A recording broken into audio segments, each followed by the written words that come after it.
Pension है उसका 1/3, उसको कंपेयर करोगे 15,000 के साथ, दोनों में से whichever is lower will be exempted. ठीक है, ये हो गया.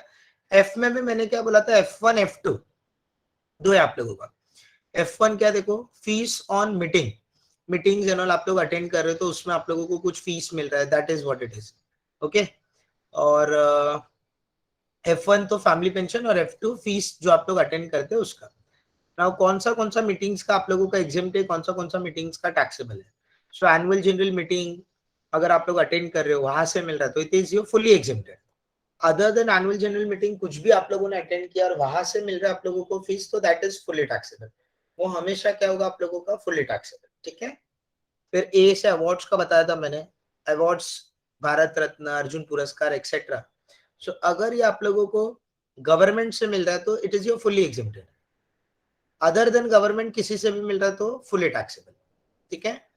फिर मैंने आप लोगों को की मैन इंश्योरेंस का अच्छे से एक्सप्लेन किया था, याद है आप लोगों को, मुकेश अंबानी सर को लेके मैंने बताया था, या आप लोग कोई फर्म में बहुत सालों से काम करते हो तो आप लोग कंपनी के की मैन होते हो, तो अगर आप लोगों ने जॉब छोड़ दिया तो कंपनी को मिलेगा, दैट इज इन पीजीबीपी. अगर आप लोग एडमिट हो गए और आप लोगों ने क्लेम कर लिया तो सैलरी, आप मतलब जो भी एम्प्लॉय है उनके डेथ के बाद उनके फैमिली मेंबर को मिलेगा तो इनकम फ्रॉम अदर सोर्सेस. ठीक है. फिर मैंने क्या बताया था, इंटरेस्ट इनकम. इंटरेस्ट में मैंने क्या बोला था, गणपत पीकेआरसी से मिल रहा तो एग्जेम्प्ट है, अदर देन इससे मिल रहा तो फुली टैक्सेबल. और गणपत पीकेआरसी को हम लोगों ने कैसे डिजाइन किया था, जी गोल्ड डिपॉजिट बॉन्ड. एन, एन में देखो 3 है, डीएसपी. एन से आप लोगों का national defence bond, national saving certificate, national pension scheme. तो ये डीएसपी हो गया. ये तीनों से मिल रहा तो भी एग्जेम्प्ट है. Then public provident fund exempt है. ट्रेजरी बॉन्ड्स एग्जेम्प्ट है, यहाँ से आप लोगों को इंटरेस्ट मिल रहा है. फिर पोस्ट ऑफिस में सेविंग बैंक अकाउंट ओपन करके रखा है, वहां से इंटरेस्ट मिल रहा है तो भी एग्जेम्प्ट है. पर कितना एग्जेम्प्ट है, सिंगल अकाउंट है तो 3,500, ज्वाइंट अकाउंट है तो 7,000. फिर कोकन रेलवे कॉर्पोरेशन बॉन्ड आप लोगों ने लेके रखा तो भी एग्जेम्प्ट है. ओके. फिर relief bond, CM relief bond, PM relief bond होता है, आप लोगों को पता ही होगा. तो ये सब कुछ मिल रहा है तो भी एग्जेम्प्ट है आप लोगों का. हाँ, कैपिटल इन्वेस्टमेंट स्कीम से कुछ मिल रहा है तो वो भी एग्जेम्प्ट है आप लोगों का. This is all exempted. Then rent है आप लोगों का. रेंट कितना देखो आप लोगों को, अगर आप लोगों को रेंट हाउस प्रॉपर्टी से मिल रहा है तो उसका कैलकुलेशन अलग है, और अदर देन हाउस प्रॉपर्टी से मिल रहा है, अदर एसेट से, फर्नीचर या तो फिर आप लोगों का प्लांट एंड मशीनरी, लैपटॉप किसी को रेंट पे दिया एंड यू आर रिसीविंग, तो वो सीधा अदर सोर्सेज में आएगा. बट हाउस प्रॉपर्टी दे रहे हो तो you need to check whether you are the owner of house property. If you are the owner then income from house property. अगर आप ओनर नहीं हो, आप लोगों सबलेटिंग कर रहे हो, पीजी का बिजनेस का जैसे मैंने आप लोगों को बताया था, ठीक है, तो ऐसा कुछ सीन है तो आप लोगों का इनकम फ्रॉम अदर सोर्सेज. ठीक है, ये हो गया. Can we go ahead. Yes, gift के बारे में मैंने बताया था आप लोगों का. गिफ्ट अगर आप लोगों को आई एम डॉक्टर अटला से मिल रहा है तो it is your fully exempted. I am doctor अटला का मतलब क्या हो गया आप लोगों का, इनहेरिटेंस. इनहेरिटेंस का मतलब हो गया आप लोगों का डेथ के वक्त, मतलब जाने से पहले नहीं कि ये इनको दे देना, ऐसा देते हैं उन लोग, दैट इज, तो वो एग्जेम्प्ट है आप लोगों का. फिर मैरिज, मैरिज में अगर किसी को कुछ गिफ्ट दिया वो भी एग्जेम्प्ट है. डेथ के बाद जैसा फैमिली मेंबर्स के ना मतलब उसमें चला जाता है तो वो हो गया डेथ, वो भी आप लोगों का एग्जेम्प्ट है. रिलेटिव्स ने कुछ आप लोगों को गिफ्ट दिया है. रिलेटिव में कौन आते हैं sir, normal relative, mother father brother ऐसा लेके चलो, बाद में मैं आप लोगों को डिटेल में एक अजम्पशन के थ्रू सब बताऊंगा, डोंट वरी. फिर हॉस्पिटल में आप लोग एडमिट हो समझो, वहां पे आप लोगों को किसी ने कुछ गिफ्ट दिया तो वो भी आप लोगों का एग्जेम्प्ट है. फिर यूनिवर्सिटी ने आप लोगों को कुछ गिफ्ट दिया, that is also exempted. Trust दिख रहा है, ट्रस्ट, चैरिटेबल ट्रस्ट होता है ना, जैसे कि हम लोगों के पास होम फॉर द एजेड करके एक चैरिटेबल ट्रस्ट है, like aged people stay over there. So ये हो गया, या कोई भी चैरिटेबल ट्रस्ट के बारे में आप लोगों ने सुना ही होगा, जैसे बीइंग वुमेन है वो सब. So they are giving you any kind of gift, that is also exempted. Local authority, आप लोगों के लिए लोकल अथॉरिटी क्या है आप लोगों का, बीएमसी, या गांव में रहते तो जो भी नगर पंचायत हो गया आप लोगों का, ग्राम पंचायत हो गया, या थाने में रहते हो तो टीएमसी हो गया. तो जो भी लोकल अथॉरिटी ने गिफ्ट दिया दैट इज एग्जेम्प्टेड. सो अगर ये आई एम डॉक्टर अटलास से मिल रहा है तो fully exempt. Other than I am doctor atlas से मिल रहा है तो देखो कैश है कि काइंड है, मतलब कैश में है कि कुछ सामान में है. अगर कैश में है तो up to 50,000 fully exempted, more than 50,000 fully taxable. ये हो गया. एंड काइंड में है तो देखो आपका मूवेबल है कि इमूवेबल है, मूवेबल है कि इमूवेबल। सो मूवेबल होगा तो आपको फेयर मार्केट वैल्यू लेके चलना है एफएमवी, और इमूवेबल है तो आपको एसडीवी लेके चलना है स्टैम्प ड्यूटी वैल्यू। ठीक है, देखना है एफएमवी या स्टैम्प ड्यूटी वैल्यू कितना है। अप टू 50,000 है तो एग्जेम्प्ट, मोर देन 50,000 है तो फुली टैक्सेबल। एंड सेम कभी कभी क्या होता है कि कोई सामान हम लोग अपने फ्रेंड्स एंड ऑल को बहुत सस्ते में फ्री में देंगे तो क्या अदर सोर्सेज में टैक्सेबल होगा, तो हम लोग क्या करते हैं नॉमिनल अमाउंट में दे देते हैं। जैसे कि समझो कोई एक मोबाइल फोन है जिसका कॉस्ट है 1,20,000, मैंने मेरा बेस्ट फ्रेंड है बोला यार तेरे को फ्री में दूंगा गिफ्ट करके, अदर सोर्सेज में टैक्स पे करना पड़ेगा, चलो 10,000 रुपए में मोबाइल फोन दे देता हूँ। तो यहाँ पे देखो इनडायरेक्टली बेनिफिट ही हो रहा है उसको, सामने वाले को इनडायरेक्टली उसको गिफ्ट ही मिल रहा है, पर ऐसा नहीं विदाउट कंसिडरेशन, विद कंसिडरेशन। तो वो केस में हम लोग क्या करेंगे, गैप देखेंगे, जो भी सेलिंग प्राइस है उसको एफएमवी के साथ गैप निकालेंगे, या एफएमवी माइनस सेलिंग प्राइस करो या कुछ भी करो, गैप देखने का कितने का आ रहा है। जैसे कि यहाँ पे 10,000 में दिया 120 का मोबाइल फोन, तो गैप 110 का आ रहा है benefit which is more than 50,000। तो अगर बेनिफिट आप लोगों को अप टू 50 है तो एग्जेम्प्ट है, मोर देन 50 है तो फुली टैक्सेबल। फिर आप लोगों को मैंने बताया था मूवेबल प्रॉपर्टी में क्या क्या आता है, इमूवेबल प्रॉपर्टी में क्या क्या आता है। सो मूवेबल प्रॉपर्टी में देखो share, security, jewellery, drawings, printing, ये सब मूवेबल प्रॉपर्टी का पार्ट है। और इमूवेबल प्रॉपर्टी में क्या क्या आता है आप लोगों का, land, building, house property, this is all your immovable property. ठीक है, यही सब काउंट करना है हम लोगों को। पेंटिंग्स एंड ऑल पता होगा ना आप लोगों को, अपने मुंबई में कालागुड़ा फेस्टिवल करके होता है, आप लोग कभी विजिट करे होगे तो देखना वहां पे वो हाँ पेंट। सर, चर्च गेट में सर। चर्च गेट में। हाँ चर्च गेट में वो आर्ट्स बहुत अच्छा, उन लोग पेंटिंग हम लोग को बिठा के ड्राइंग भी करते हैं उन लोग। मतलब अगर समझो अपना फेस का हम लोगों को या अपना ड्राइंग करा के लेना है तो 1 आवर कुछ बैठने का उन लोग करके देते हैं, दैट इज ऑल। तो वो सब के बारे में बात चल रहा है यहाँ पे। ज्वेलरी तो पता ही है, हम लोग इंडियन माइंडसेट हम लोग यूज करते ही है वो। शेयर्स एंड सिक्योरिटीज तो समझ ही सकते हो, equity share, preference shares, debenture, all those. Okay, ये हो गया। फिर मैंने क्या बताया था आप लोगों को, अच्छा मैंने क्या बताया था, अगर आपका इनकम अलाउड है तो उसके सामने एक्सपेंसेस अलाउड होगा। मैंने रॉयल्टी का एग्जांपल दिया था, समझो मैं बुक लिख रहा हूँ, बुक लिखने के बाद मेरे को उसका रॉयल्टी मिल रहा है, ठीक है। तो बुक लिखने के लिए मैंने जो प्रिंटिंग का खर्चा निकाला, जो भी मेरा खर्चा हुआ वो मैं माइनस करूंगा। रॉयल्टी समझो 50,000 रुपया आया, उसमें से 5,000 रुपया मैंने बुक लिखने एनरोल में डाला, तो मेरे को 45 का इनकम होगा। तो ऐसा करेगा, इनकम अगर आप लोगों का अलाउड है तो उसके सामने एक्सपेंसेस भी अलाउड होगा। किसी ने अनम्यूट किया, प्लीज चेक करके म्यूट करो। फिर नेक्स्ट मैंने क्या बोला था आप लोगों का, इनकम डिसअलाउड है तो एक्सपेंसेस भी डिसअलाउड होगा। जैसे कि आप लोगों का agriculture income from Indian land है, उसके लिए मैंने कुछ खर्चा किया तो इनकम ही मेरा एग्जेम्प्ट है, इनकम ही मेरा अलाउड नहीं है, तो मैं उसका एक्सपेंसेस को क्यों अलाउड करूं, नहीं करूँ। फिर मैंने आप लोगों को विनिंग इनकम के बारे में बताया था, विनिंग इनकम के सामने एक्सपेंसेस को आप लोग क्या करोगे, इग्नोर करोगे। ठीक है, मैंने केबीसी शो से कुछ 10 करोड़ रुपए जीत लिए। अब केबीसी शो में जाने के लिए मैंने जो भी ट्रैवलिंग कॉस्ट हो गया या जो भी है, 10,000 रुपए का समझो मैंने वो पे किया था, तो 10,000 माइनस करूंगा क्या, नहीं सर, सीधा सीधा इग्नोर करोगे। नहीं तो मेरे को लॉटरी लग गया समझो 5 लाख का, अब वो लॉटरी टिकट मैंने परचेस किया था 10,000 का, तो 5 लाख में से 10,000 माइनस करूंगा क्या, नहीं। तो दैट इज विनिंग इनकम है, तो उसके सामने एक्सपेंसेस को इग्नोर करो। ये हो गया रिवीजन, लास्ट टाइम का एक 10 मिनट लगा हम लोगों ने रिवीजन कर लिया। बोलो किसी को कुछ डाउट पूछना है क्या रिलेटेड टू दैट, फटाफट। नहीं ना, नो मैंने सर। No sir. आप लोग ये टर्म का मतलब समझ, ये दो टर्म जो दिख रहा है, ये तीन ले लो चलो, आर्कोलॉजिकल कलेक्शंस, कल्चरल और बिलियन। ये आर्कोलॉजिकल कलेक्शन का मतलब क्या होता है, ये पुराने वाले लोगों का जब सामान है ना राजा महाराजाओं का, तो वो सब का बहुत वैल्यू होता है, इफ यू नो, पुराना कॉइन्स हो गया, उनका जो सब पुराना जो भी होता था, करेक्ट ना, तो वो भी मूवेबल एसेट्स में उन लोग काउंट करते हैं। स्कल्पचरल में वो दोनों में से किसी एक में वो मीनिंग है, वो मोतियों का हार एंड ऑल पहनते हैं ना सब, लेडीज एंड एवरीवन, वो पहले राजा महाराजा पहनते थे ना, वो भी आप लोगों का इसी में आता है। फिर ये बिलियन जो दिया हुआ है ना, तो उसका मतलब हो गया पहले के लोग कैसा सोने का बर्तन, सोने का चम्मच, सोने का glass, that all they used to use, तो वो बुलियन में आ गया आप लोगों का, करेक्ट। तो वो सब भी हम लोग मूवेबल एसेट्स में काउंट करते हैं, that is all part of your movable assets. ठीक है, बोलो, किसी को कुछ पूछना है? नहीं ना? किसको बोलते हैं ये अपना जो गले का हार है ना आप लोग पहनते हो, वो आर्कोलॉजिकल है कि स्कल्पचरल है? किसी को आइडिया है क्या? नहीं? ठीक है चलो। अब ये रिलेटिव, रिलेटिव का एक मीनिंग देखना है आप लोगों को, और एक ये मेरे को अब भी करा के मैं आप लोगों के साथ डिस्कस करना चाहता हूँ, दिस वन। ये यार वो किधर गया? एक मिनट। हाँ, एफ एम बी माइनस क्या?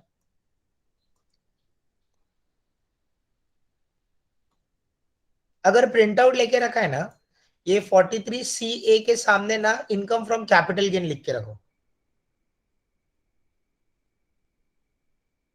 कैपिटल गेन तो इसको आप भी नहीं करेंगे, कैपिटल गेन के साथ करेंगे। एक ये पढ़ाना है और एक छोटा सा मॉड्यूल से सम करना है बस, फिर बाद में मेरा जो सम भेजा वो करेंगे। चलो, रिलेटिव कौन कौन होता है इनकम टैक्स के हिसाब से? तो फटाक से मैं आप लोगों को जो बता रहा हूँ वैसा अजम्पशन लेना स्टार्ट करो, ठीक है? देखो ये आप लोगों का इंडिविजुअल एंड एसएससी लिखा हुआ है, ठीक है? अब ये केस में थोड़ा सा रिस्की है, काम करते हैं। अभी देखो बहुत लोग हो गए अपने जो बैच है उसमें, some people might be working, some people might not be working. तो हम लोग क्या अज्यूम करते हैं ना, इंडिविजुअल एंड एसएससी के जगह पे ना अपने डैड को अज्यूम करो आप लोग, instant of your self you assume individual and SSC, मतलब डैड आपके, आपके डैड इनकम अर्न करते होंगे, उसमें कोई डाउट नहीं है, and he might be paying taxes as well, ठीक है? तो अज्यूम करो पहले इंडिविजुअल एंड एसएससी मतलब आपके डैड। अब एक एक रिलेटिव ढूंढना हम लोग स्टार्ट करेंगे, ठीक है? आप लोग डैड के पॉइंट ऑफ व्यू से फाइंड आउट कर रहे हैं कि कौन कौन इनकम टैक्स के हिसाब से रिलेटिव है, ठीक है? सबसे पहला स्पाउस। स्पाउस मतलब हो गया हस्बैंड या वाइफ जो भी होता है, मतलब आपके डैड मॉम दोनों रिलेटिव। फिर देखो linear descendant and spouse. Linear descendant का मतलब क्या होता है? बच्चे उनके, करेक्ट ना? तो बच्चे and उनके हस्बैंड या वाइफ जो भी होगा सिनेरियो के हिसाब से, दैट इज, ठीक है? स्लोली स्लोली अपने अपने जो भी रिलेटिव्स है उन लोगों को याद करते जाओ तो आप लोगों को पता चलेगा। मतलब जैसे कि यहाँ पे देखो एसएससी के ब्रदर सिस्टर और उनके हस्बैंड या वाइफ, मतलब डैड के भाई या बहन with their husband and wife, वो रिलेटिव है आपके डैड के as per the income tax. Same with your mother के भाई एंड बहन, बोलते हैं ना मामा एंड मासा, मासी सॉरी, उनके husband and wife, they are relative of your dad as per the income tax, ठीक है? स्लोली स्लोली जा रहा हूं मैं, सबको याद करते रहो। आगे आओ। फिर देखो आपके डैड के पेरेंट्स, आपके मॉम के पेरेंट्स, मॉम एंड डैड के रिलेटिव है एज पर इनकम टैक्स, मतलब ये दादा दादी नाना नानी आपके लिए। फिर दादा के मतलब आपके डैड के एसएससी के पेरेंट्स के ब्रदर एंड सिस्टर, एसएससी के स्पाउस के पेरेंट्स के ब्रदर एंड सिस्टर को काउंट नहीं किया है, देखो ध्यान से। एसएससी के स्पाउस के पेरेंट्स को लिया है बट पेरेंट्स के ब्रदर सिस्टर को नहीं लिया। एसएससी के स्पाउस के पेरेंट्स को लिया बट उनके ब्रदर सिस्टर को नहीं लिया। बट एसएससी के पेरेंट्स और उनके brother sister with husband wife, they are also relative, मतलब दादा के जो भी भाई बहन होंगे जो भी होंगे दोस पीपल। फिर उनके ऊपर अगर कोई है तो those people, linear ascendants and उनके spouse with husband and wife, मतलब दादा के पेरेंट्स कुछ कोई है या नाना के कोई पेरेंट्स है तो those people will also come under this. So as per income tax यही सब आप लोगों के रिलेटिव्स है, बाकी लोग आप लोगों के रिलेटिव्स नहीं है। देखो ध्यान से।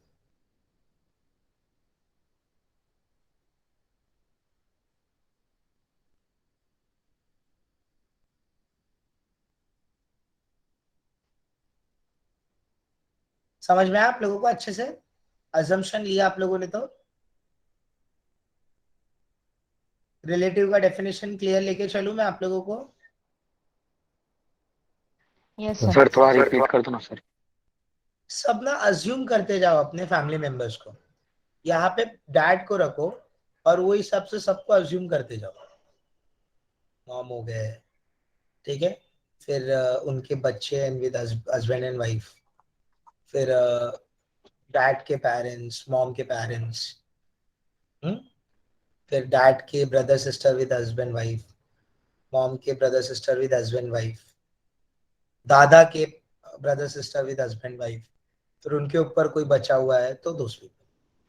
सर ये लास्ट में क्या है सर, वो लिनियल असेंडेंट एंड स्पाउस का क्या है? पर दादा एंड ऑल बोलते ना, कोई होते ना, मतलब आप एसएससी के पॉइंट ऑफ व्यू से देखे जाएगा तो उनके दादा, ओके तो कैसा ना, वो थोड़ा लाइफ एक्सपेक्टेंसी अभी कम है ना इंडिया में, वो हिसाब से तो कोई है तो दोस्त पीपल। अच्छा टेल मी वन थिंग, बहुत ही स्लोली मुझे बताना, मामा एंड भांजा, ठीक है, सो ये रिलेटिव है क्या आपके इनकम टैक्स के हिसाब से? मामा भांजा मतलब समझ सकते हो आप लोग? No Yes, sir. sir. No sir. मामा भांजा मतलब नो क्या हो सर। गया, जैसे कि मेरे लिए मामा क्या हो गया, मेरे मदर के भाई, ठीक है, मतलब मैं कौन हूँ, एसएससी, मेरे मदर के भाई, है क्या relative? Yes, no. sir. Yes, देखो ना, है ना सीधा सीधा। हाँ. Yes, sir. हाँ, मेरे मामा Yes, मतलब sir. इसमें भांजा नहीं है. भांजा नहीं है, मतलब जैसे कि मैं एसएससी हूँ, तो मेरे लिए मेरा मामा कौन हो गया, मेरी मॉम के भाई, करेक्ट ना? सो मेरे मॉम के भाई, करेक्ट ना गाइस? शायद हम लोगों को फिर से वो पढ़ना पड़ेगा फर्स्ट स्टैंडर्ड का। सही बोल रहा ना मैं? मामा मतलब हाँ, yes, हाँ. हाँ, मेरे मॉम के भाई, हाँ मैं उनको मामा भी बोलता हूँ। हाँ, मामा ही सो बोलते हैं. सो एसएससी के मदर के भाई, करेक्ट, तो दे आर रिलेटिव, ठीक है, चलो डन, हम लोग ये देख लीजिए, सम में काम आएगा। आगे जाते हैं हम लोग, छोटा सा एक सम मेरे को बताना है, तो क्या मैं फ्री हो जाऊंगा कि हाँ मेरे साइड से नोट्स अदर सोर्सेस का पढ़ा के हो गया, ट्यूसडे मॉर्निंग तक चैप्टर खत्म कर दूंगा, बट अपना मेन चैप्टर बाकी है यार, पीजीबीपी। ठीक है, टेंशन मत लो आप लोग, मैं लूंगा टेंशन।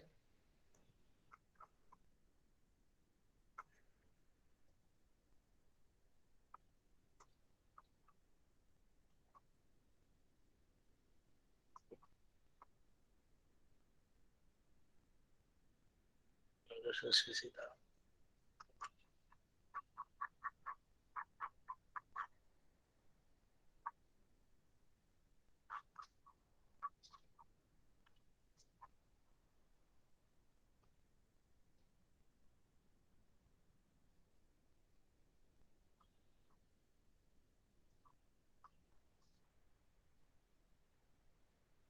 यहाँ से पता चलेगा ना, 9.8।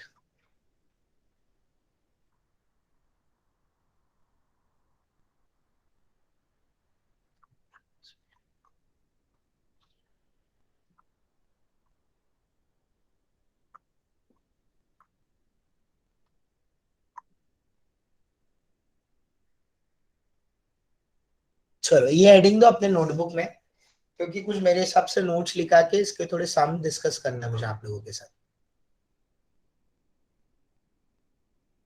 हेडिंग क्या दोगे? Share premium in excess of fair market value. Sir page number बताओ ना प्लीज। एक मिनट, हाँ, 326, share premium in excess of fair market value.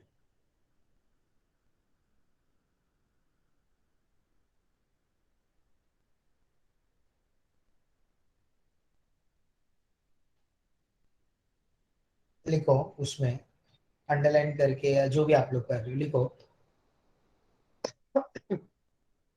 if if issue price if issue price is excess of if issue price is excess of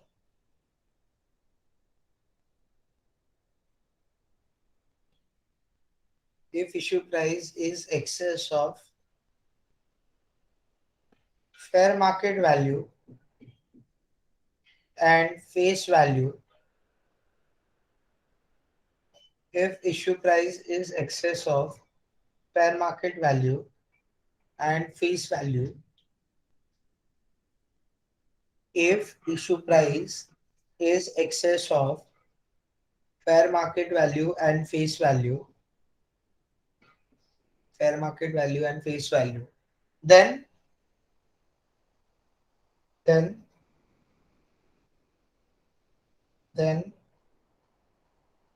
difference between fair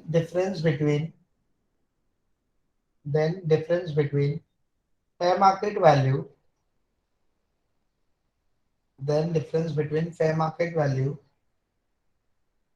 and issue price, difference between fair market value and issue price is taxable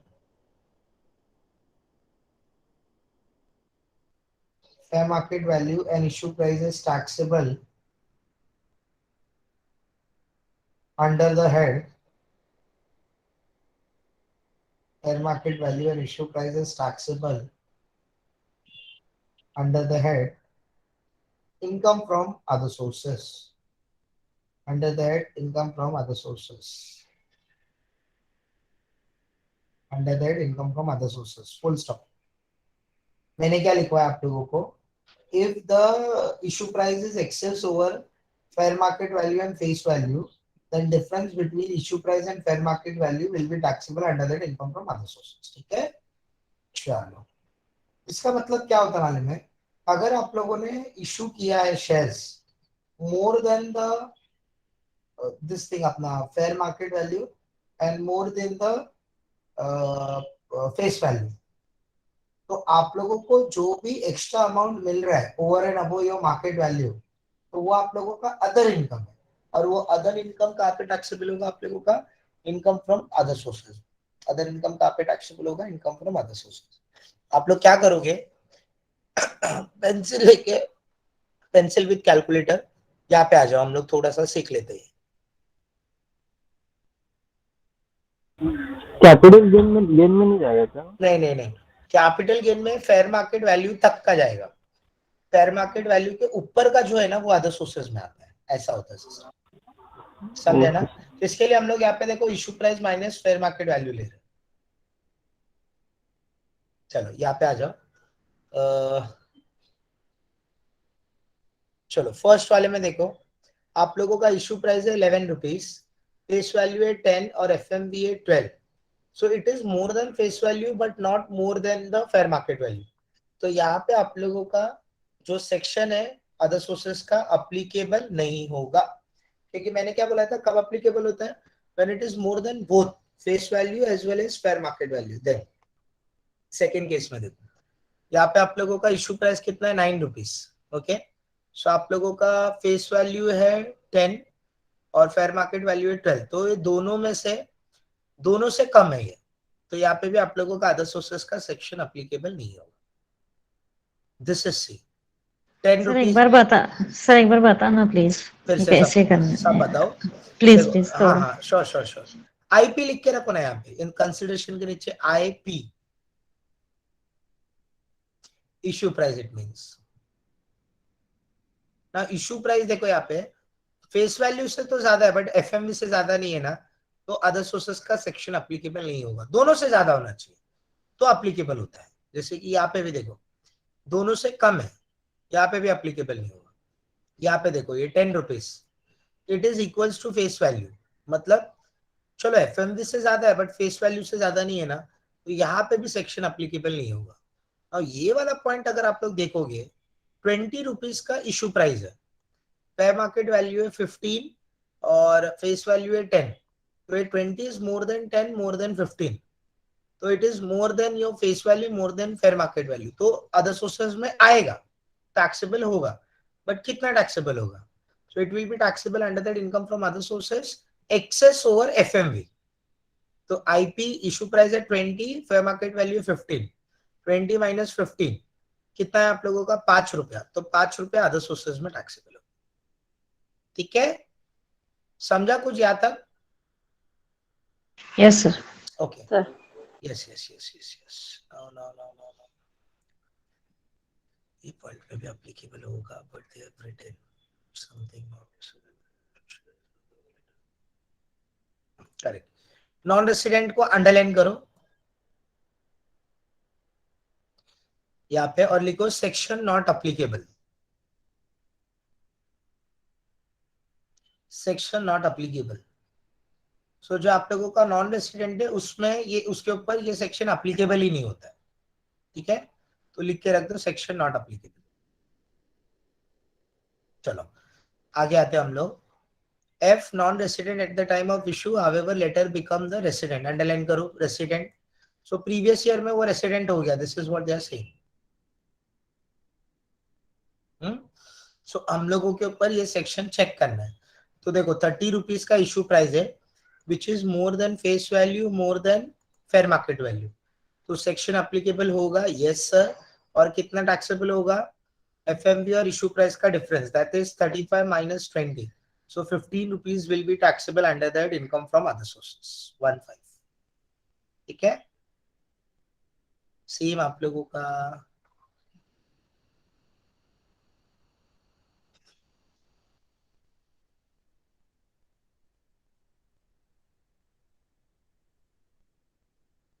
Public are substantially interested. A government company है. This one, Yes sir. government company. Yeah, listed है ना sir. And the tax point में a point mention है.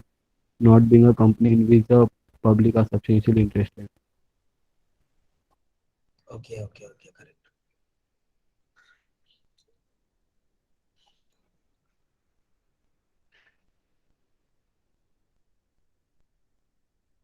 A was sir. समझा First point. समझा. Star mark करके रखो. ये भी है और ये बोल रहे हो क्या? हाँ सेम पॉइंट है. Yes sir. Yes sir. ठीक है, स्टार मार्क करके रखो. पॉइंट ये बोलता है आप लोगों का कि कंपनी जो है जिसके उसमें पब्लिक ने अगर शेयर्स लेके रखा है, मतलब लिस्टेड कंपनी को भी, in short that is they are trying to say listed company है तो भी आप लोगों का ये सेक्शन अप्लीकेबल नहीं होगा. ठीक है, चलो एक काम करो, सबसे सिंपल होगा यहाँ पे आके लिस्टेड वर्ड को अंडरलाइन करो. देखो ये टर्म को अंडरलाइन करो और लिखो not applicable, section not applicable, ऐसा लिखो.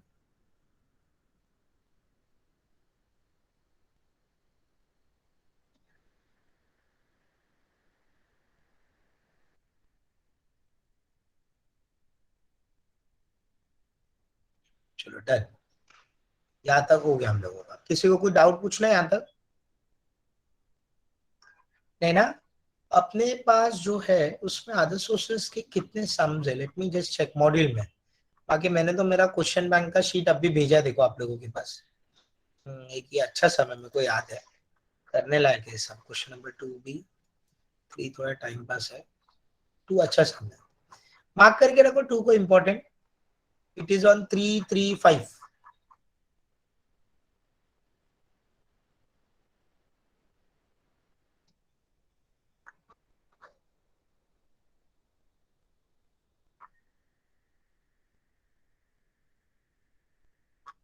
क्वेश्चन नंबर 1 में क्या रखा है हम लोगों ने?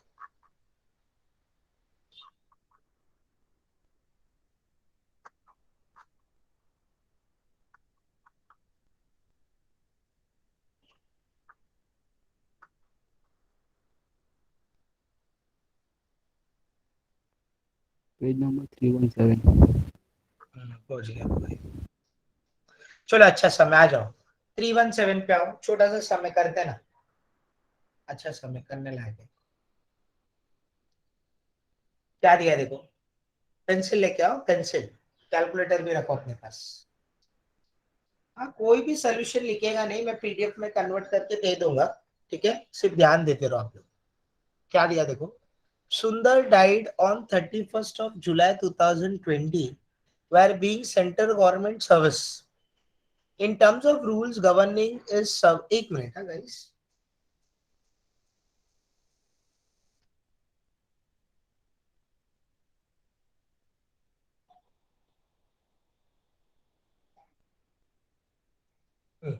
in terms of rules governing his service, his widow Mrs. Sundar is paid a family pension of 10,000 per month.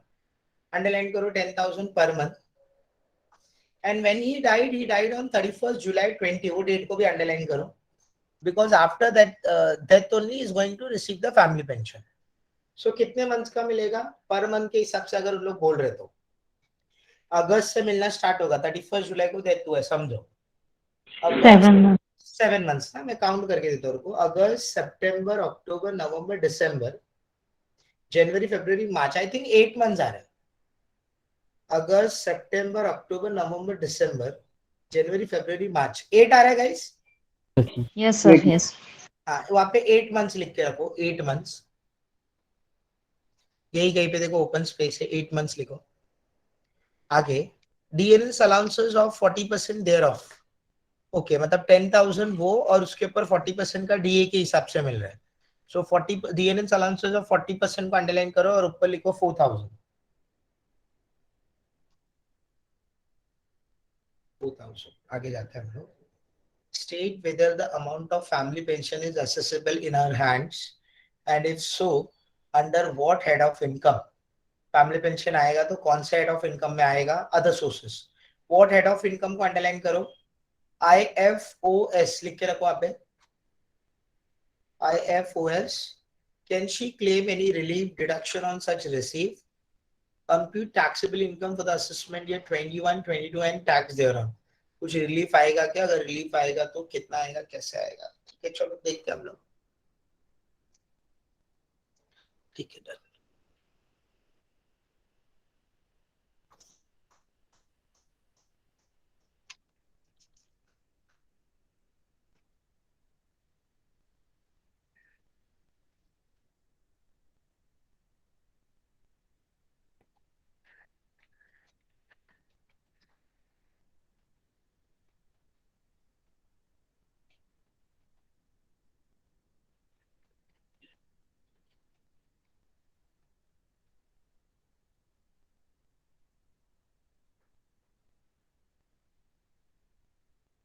SSC का नाम है मिसेस सुंदर.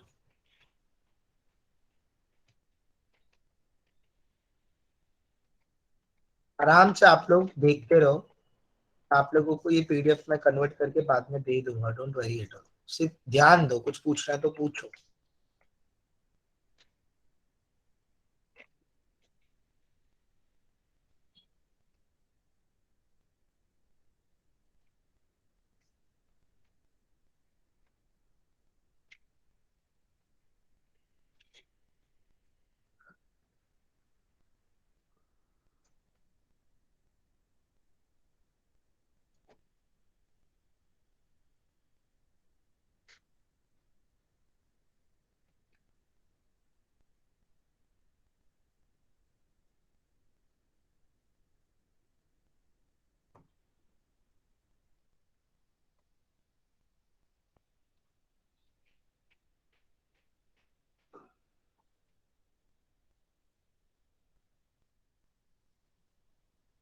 सबसे पहला, फैमिली पेंशन कितने का रिसीव हो रहा है?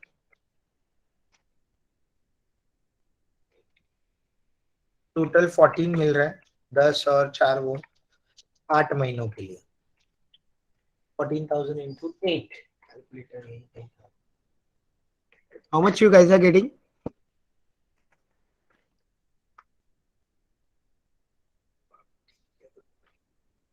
One lakh 12,000.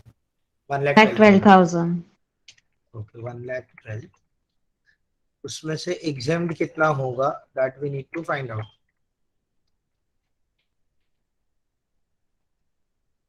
1/3 of total pension. Total pension is 1,12,000 और उसको किसके साथ कंपेयर करेंगे? लिमिट के साथ. 1/3 ऑफ 1,12,000 कितना होता है आप लोगों का? देखो 37,330. यही ना. और लिमिट है 15. दोनों में से क्या लेंगे हम लोग? Whichever is lower. So lower में क्या आएगा आप लोगों का? 15,000 आएगा. टैक्सेबल वैल्यू कितना आ रहा है आप लोगों का? 97,000.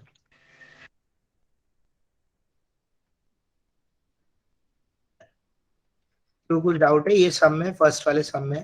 सर इसमें हम लोग 40% 10,000 का निकालेंगे ना? 10,000 का, करेक्ट। क्लियरेंस अलाउंसेस 40% बोला ना आप लोगों को, यस। जो 10,000 है उसका, तो दोनों को ऐड करके 14 हो गया। और बोलो, और किसी को कुछ पूछना है? सर एग्जाम 1/3 क्या किधर लिखा था करके? ओके, एक मिनट दो मुझे।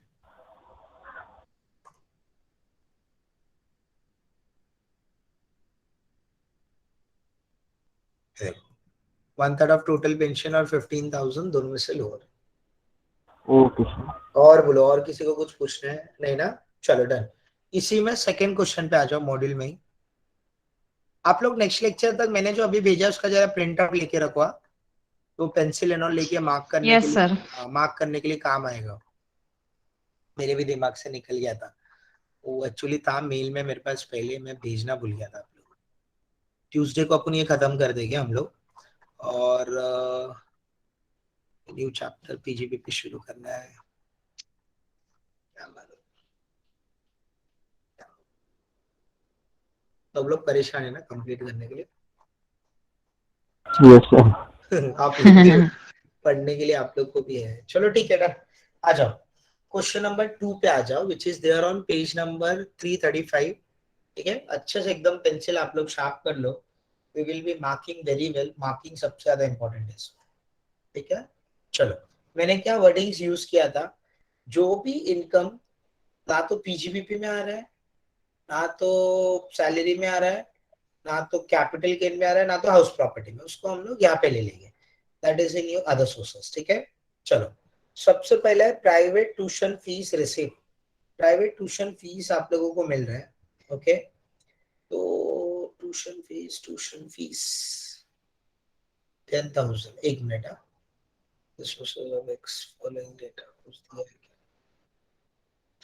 ओके। प्राइवेट ट्यूशन फीस है ये आप लोगों का। कहीं पे कुछ लिखा नहीं है whether she is a employee of some school, colleges or anything. So ये प्राइवेट ट्यूशन फीस जो है हम लोग ले लेंगे इनकम फ्रॉम अदर सोर्सेज में 10,000। तो एक मिनट, आई थिंक कुछ गलत हो रहा है।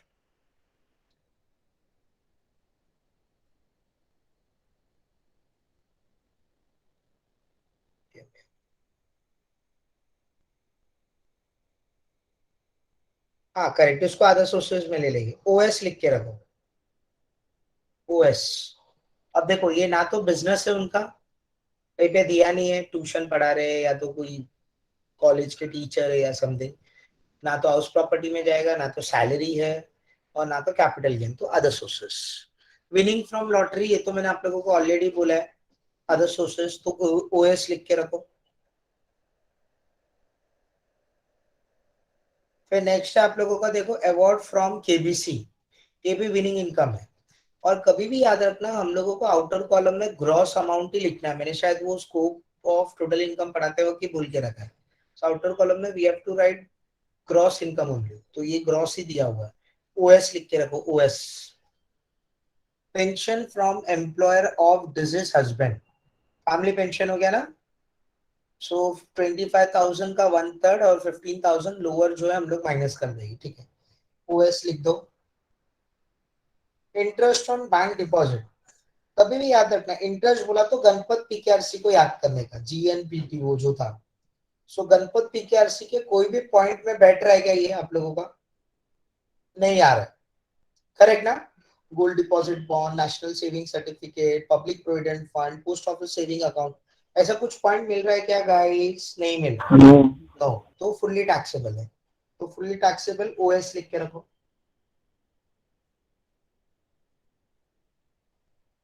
Fully taxable OS. Director fees है ग्रॉस, डायरेक्टर फीस। ठीक है सर, सही बात है, बट आपको ये भी तो बताना है कौन सा मीटिंग है।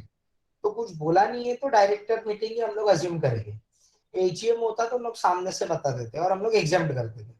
तो कुछ बोला नहीं है, डायरेक्टर्स मीटिंग हम लोगों ने अज्यूम किया है। फुल्ली टैक्सेबल ओएस लिख के रखो, फुल्ली टैक्सेबल ओएस। फिर letting out of vacant land, मैंने आप लोगों को जब हाउस प्रॉपर्टी पढ़ा रहा था तब भी ये बात बताया था कि हाउस प्रॉपर्टी मतलब 4 वॉल्स होता है, 4 वॉल्स है उसको रेंट पे दे रहे हो तो इनकम फ्रॉम हाउस प्रॉपर्टी में आएगा। बट खाली जमीन है, ओपन प्लॉट ऑफ लैंड, उसको अगर हम लोग किसी को रेंट पे देते, गांव में नहीं कि एग्रीकल्चर लैंड है हम लोग यूज ही नहीं करते, उसको क्या करें, तो हम लोग उसको रेंट पे दे देते। तो ओपन प्लॉट ऑफ लैंड जो है आप लोगों का, that is other sources, OS. फिर है remuneration for checking the examination copy of employer school. ओहो, एम्प्लॉयर स्कूल को अंडरलाइन करो,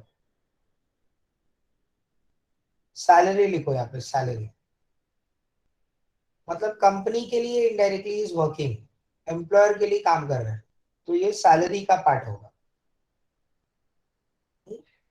फिर आप लोगों का remuneration for checking the examination copy of CA, CA underline करो, उसके आगे लिखो ओएस, अदर सोर्सेस। जैसे कि समझो मैं कोई कोई कॉलेज में पढ़ाता हूँ, समझो कॉलेज का पेपर में चेक कर रहा हूँ, तो ये मैं एम्प्लॉयमेंट के लिए कर रहा हूँ, तो ये सैलरी में आएगा। सेम टाइम में ऐसा पार्ट टाइम इवनिंग में सीए में बैचेस पढ़ा रहा हूँ इंस्टीट्यूट के, इंस्टीट्यूट के कॉपी में चेक कर रहा हूँ और मुझे वहां से कुछ पैसे मिल रहे हैं, तो ये क्या सैलरी में आएगा क्या, यहाँ पे मैं एम्प्लॉयमेंट में हूँ क्या, नहीं, ये मेरा अदर पार्ट टाइम इनकम है, तो ये अदर सोर्सेज है। ठीक है, so other sources, OS. Income tax refund, कभी भी याद रखना गाइस, इनकम टैक्स रिफंड होगा ना वो इग्नोर होगा, बट इनकम टैक्स रिफंड के ऊपर इंटरेस्ट मिला तो वो अदर सोर्सेज में टैक्सेबल होगा। जैसे यहाँ पे रिफंड मिल रहा है वो आप लोगों का इग्नोर लिखो उसके सामने, इनकम टैक्स रिफंड, और इंटरेस्ट और इनकम टैक्स बोला है वो अदर सोर्सेज में आएगा। ये हो गया। आगे कंपोजिट रेंट, कंपोजिट रेंट याद है कहाँ पे पढ़ा था हम लोगों ने, हाउस प्रॉपर्टी में। याद है एक पॉइंट मैंने बताया था कि हम लोग हाउस प्रॉपर्टी के साथ साथ अदर एसेट्स भी रेंट पे देते हैं, जैसे कि क्लासरूम है, क्लासरूम के साथ साथ मैंने क्या किया, बेंचीज वो सब भी रेंट पे दे दिया। तो या तो मैं दोनों का अलग अलग एग्रीमेंट बनाऊंगा या तो सेम एग्रीमेंट बनाऊंगा। तो अगर मैं Yes, सेम sir. एग्रीमेंट बनाता हूँ तो पूरा का पूरा अदर सोर्सेज में आता है, याद है ना, थोड़ा सा याद आया होगा, ठीक है। सो Yes, sir. 10, Information. Correct correct correct, 10,000 का आपको रेंट मिल रहा है, उसमें से 5,000 तो आपका एक्सपेंसेस ही है, सो नेट इनकम आप लोगों का 5,000 है, तो आप 5,000 लिख के रखो ओएस, 5,000 ओएस। फिर दिया है इनकम, नहीं sorry, rent on subletting of the house property, ये भी ओएस का पार्ट है ना। 20,000 में से 12,000 आप पे कर रहे हो, 8,000 आपका इनकम है, ओएस लिखो, OS. Income tax paid, ignore. Payment made for personal expenses, ignore. Payment made for LIC as a premium, वहां पे मैं जो बोल रहा हूँ वो लिखो, 80, नंबर 80 है, 80, 80, एंड सी फॉर कैपिटल, सी लिखो। अब इसका यूज अभी कुछ नहीं होगा, एक अलग से डिडक्शन टॉपिक पढ़ाऊंगा उसमें होगा हो। यहाँ पे हम लोगों को सिर्फ और सिर्फ क्या बोला है, taxable income under the other sources, just we need to calculate that, nothing else. Okay, तो हम लोगों को ऐसा नहीं कि ग्रॉस टोटल इनकम या कुछ बोला, हम लोगों को सिर्फ और सिर्फ टैक्सेबल इनकम कैलकुलेट करना है अदर सोर्सेज का।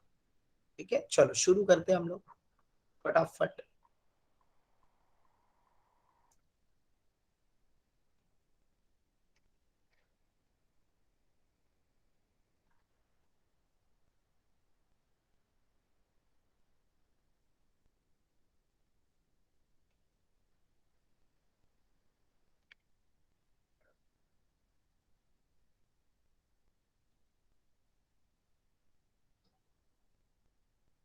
Six,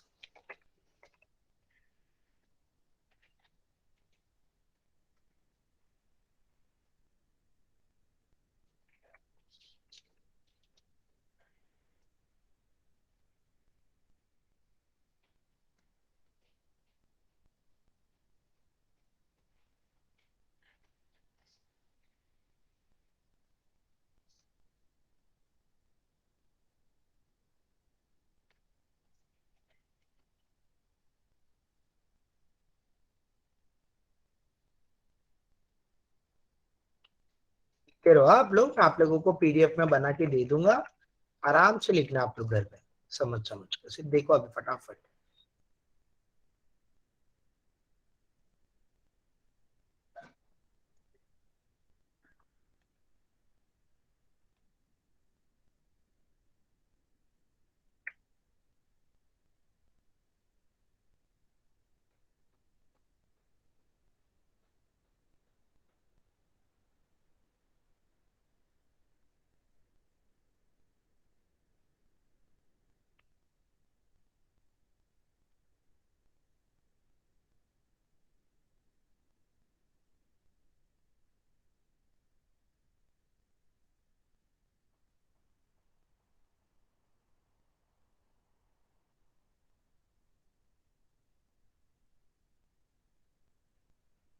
award from KBC,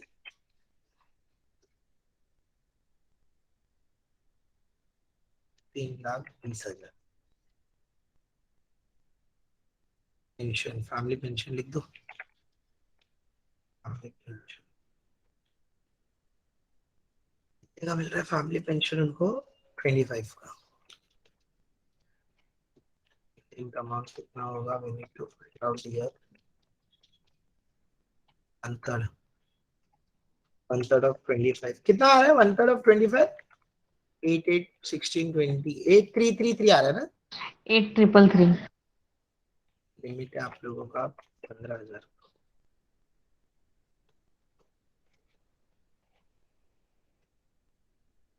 minus करके बोलो।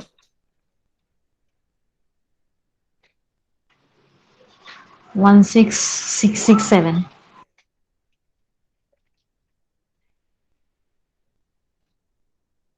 फैमिली पेंशन हो गया, उसके बाद interest on bank deposit 25,000, director fee सिर्फ 5,000।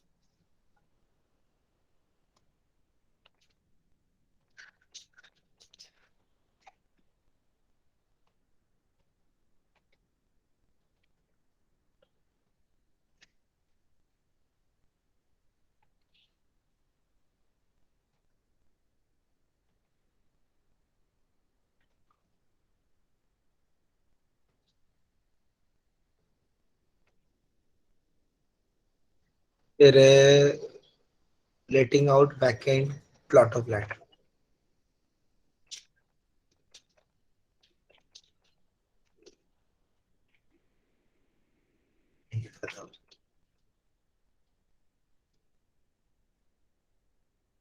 टेन 10,000 का remuneration for checking paper CA students.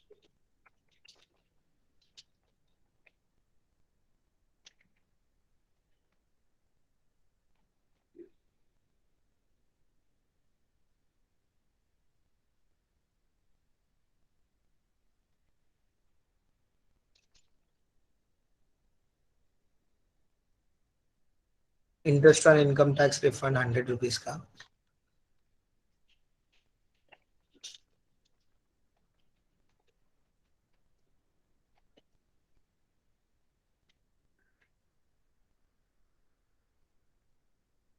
ये हो गया। देन कंपोजिट रेंट 10,000 है।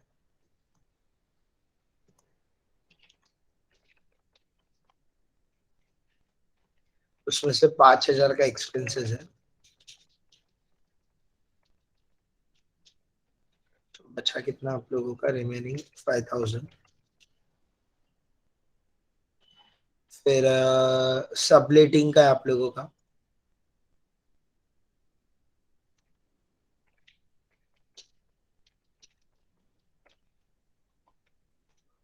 इनकी में से 12,000 पे कर दे, so 8,000 is only the taxable।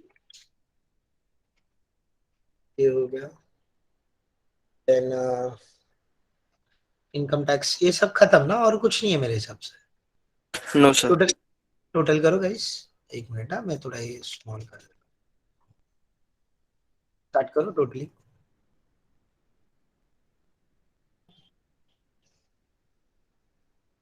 आप लोग ही करो, कैलकुलेटर नहीं है मेरे पास। टोटल आप लोग ही करो।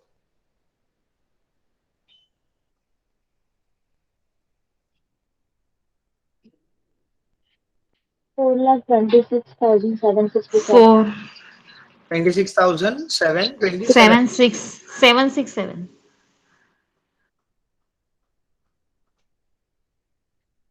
सर बोलो ना।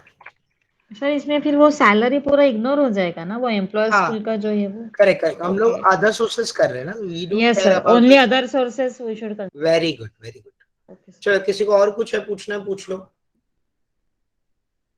पीडीएफ मिल जाएगा, आप लोग लिखने का टेंशन मत लो। चलो नेक्स्ट पेज पे आओ। It is on 336, question number 3। चलो फटाफट ट्राई करते हैं हम लोग। क्या दिया है देखो। Shri Anil follows the cash basics of accounting and has furnished the receipts and payment account of previous year 2021। Underline करो ना कैश बेसिक्स। तो कोई कोई केसेस में कैश बेसिक्स हम लोग फॉलो कर रहे हैं, तो हम लोग कैश बेसिक्स के हिसाब से ही ट्रांजेक्शन को रिकॉर्ड करेंगे। यहाँ पे भी इसमें क्या बोलते हैं अपना इनकम टैक्स में, बोलो क्या हुआ से 45-50 तक, ठीक है 45-50 तक, ठीक है बाय बाय। हाँ, interest on listed debentures of A limited आप लोगों को दिया हुआ है 16,200, उन लोगों ने आप लोगों को बोला है 16,200। सो कहीं पे कुछ मेंशन नहीं किया, but you all can understand ये आप लोगों को नेट अमाउंट जैसा दिख रहा है कि नहीं थोड़ा सा, बट कहीं पे मेंशन करना चाहिए। छुट्टा दिखता है ना आप लोगों को, राउंड ऑफ नहीं दिख रहा है, कहीं पे मेंशन करना चाहिए। आप लोगों को ब्रैकेट में मिलेगा गाइस नेट है करके, ओके। तो ये आपका नेट अमाउंट मिला हुआ है, देखो ऐसे बोला भी है cash basics. So cash basics का मतलब जो एक्चुअली मिला है वो उन लोग लिखेंगे। एक्चुअली क्या मिलेगा आप लोगों को आफ्टर टीडीएस, करेक्ट ना। सो 16,200 के बाजू में लिखो after TDS, after TDS. After TDS मतलब इंटरेस्ट के ऊपर टीडीएस का रेट है 10%, तो 16,200 जो आप लोगों का 90% है, तो वहां पे लिख के रखो 90% आफ्टर टीडीएस, दैट इज 90%, ऐसा लिखो, ठीक है। सर ये 90% कैसे है आप वो पूछ रहे हो ना। देखो टीडीएस का रेट है ना, एक अलग से नोट्स है टीडीएस का, मैं जब दूंगा ना नोट्स उसमें आप लोगों को मिलेगा, अलग से शीट है। तो इंटरेस्ट एंड ऑल जो मिलता है सिक्योरिटीज के ऊपर, उस पर टीडीएस का रेट है 10%। मतलब ये टीडीएस डिडक्ट करने के बाद एक्चुअल मिला हुआ है, वो 100 में से 10 का टीडीएस पे किया हुआ है, तो एक्चुअल कितना मिला 90%, ऐसा। Okay sir. Okay okay. Letting of building and machinery under the composite leans, underline करो कंपोजिट। तो ये आप लोगों का क्या है, कंबाइंड वाला है ना, अदर सोर्सेज में जाएगा आप लोगों का ये, ठीक है। सो अदर सोर्सेज का है 1,50,000, तो अदर सोर्सेज लिख के रखो।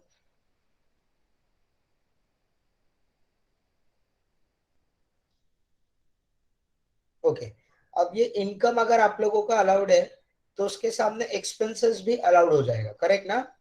डन।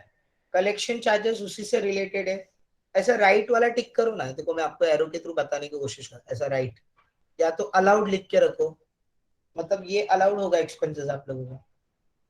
रिपेयर्स भी अलाउड होगा, अलाउड लिख के रखो। कैपिटल रिपेयर्स अलाउड नहीं होगा। कैसा होता है देखो, हम लोग पीएनएल के डेबिट में कौन से एक्सपेंसेस लिखते हैं, रेवेन्यू, तो वो इनकम है, इनकम के सामने नॉमिनल एक्सपेंसेस आएगा, बट ये कैपिटल रिपेयर सीधा एसेट्स बनता है आपका, उसके ऊपर डेप्रिसिएशन आता है। तो कैपिटल रिपेयर जो दिया है ना 16, उसके सामने इग्नोर लिख के रखो, ignore as it is assets, ऐसा लिखो, ignore as it is assets.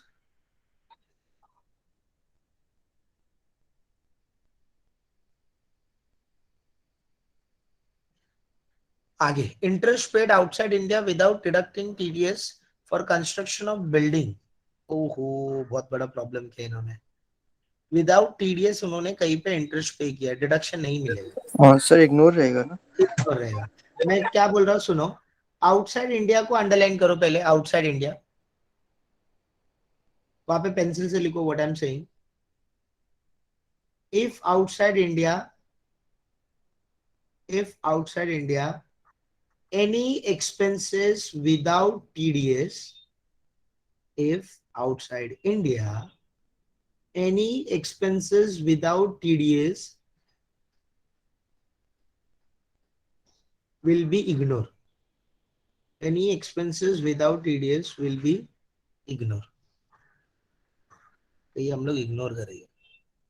आगे क्या दिया है, गिफ्ट फ्रॉम फादर आएगा, अदर सोर्सेज में ही आएगा, बट एग्जाम्प्ट होगा ना, फादर आपके रिलेटिव है तो एग्जाम्प्ट लिख के रखो। Ground rent received, ground rent जो मिलता है पहले के कभी का है बट करंट ईयर में मिला, और ये कैश बेसिक्स है, ऊपर ही लिखा है कैश बेसिक्स में जब मिलता है तब टैक्स पे करते हैं, तो ये अदर सोर्सेज में आएगा, ओएस करके लिख के रखो, OS. Now what more they are trying to say, following additional information, allowable depreciation और बिल्डिंग, ठीक है। सो डेप्रिसिएशन ऑन बिल्डिंग है आप लोगों का करेक्ट। अलाउड लिख के रखो।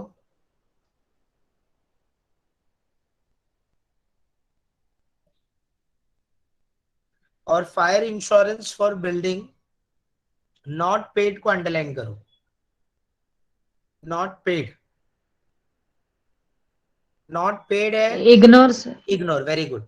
और ये कैश बेसिक्स है ना, तो पेड होगा तो ही हम लोग कंसिडर करते हैं।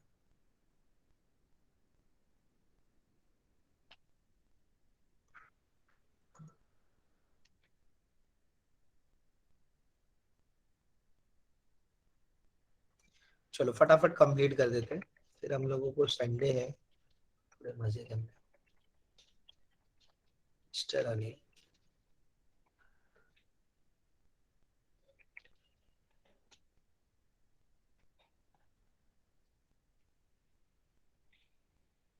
हम्म, 25020।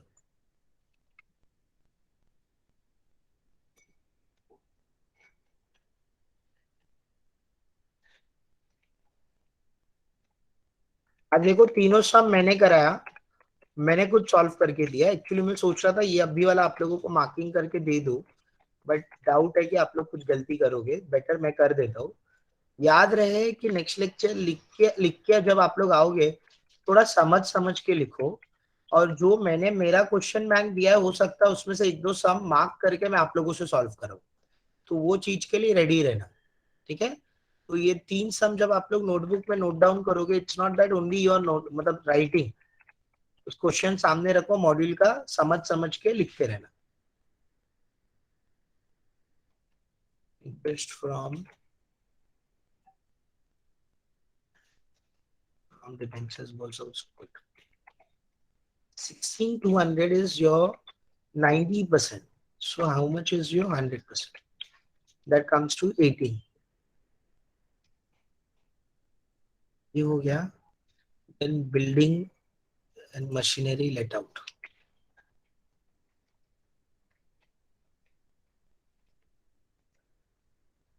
This is your 150 less all expenses. पहला आप लोगों का है collection charges,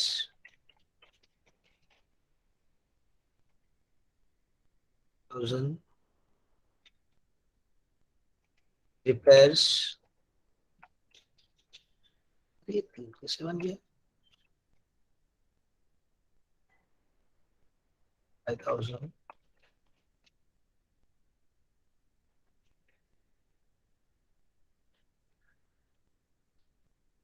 फिर आप लोगों का इंटरेस्ट तो आएगा नहीं।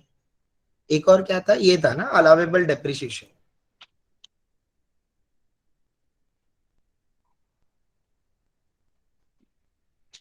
चलो गाइस माइनस करके बोलो, 1,40,000 है ना। Yes sir. ये हो गया अपना काम। देन गिफ्ट फ्रॉम फादर है, एग्जाम्प्ट करके लिखना बस।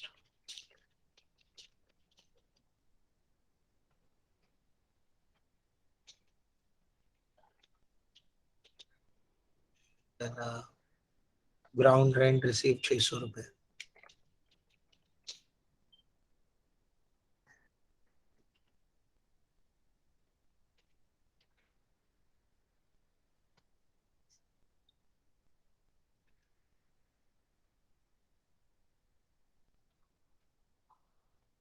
करो guys, 158,600 is it? Yes sir. Perfect. किसी को कुछ डाउट है? एनीवन? नहीं ना? Done for the day. Thank you so much, will meet on Tuesday early morning. मैं पूरा कोशिश करूंगा 7 बजे रखने का, बट अगर कुछ लेट होता है तो मैं आप लोगों को ग्रुप में बता दूंगा, ठीक है। चलो एंड करें आज का सेशन। So, yes bye sir. Guys, bye, thank you so much. Thank you sir. thank you, sir. Thank you sir. Thank you, sir. Thank you, sir.